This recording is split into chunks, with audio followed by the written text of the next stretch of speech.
День добрый. Вообще, что, как случилось? Расскажите, пожалуйста. Ну вот, я житель поселка Рысаева, и вчера вот у нас начался гореть маяк. Ну, с территории маяка. Гора сразу не загорелась, а территория маяка начала гореть. Мы вызвали пожарную, позвонили по телефону.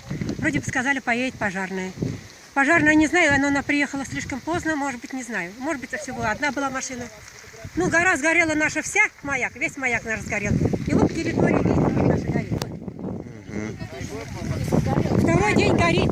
Все поля А что, наши говорят, машины пришли без воды, да, пожарные? Ну, одна машина приехала, она буквально стояла. Пожарных нету, машины мало. Обиды на нас. Почему не могут нашу природу спасать, а?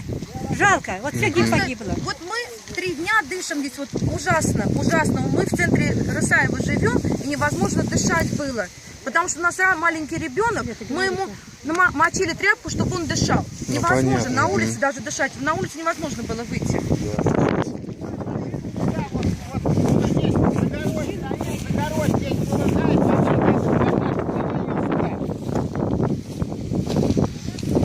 Давай ее сюда, чтобы она здесь была, пожалуйста.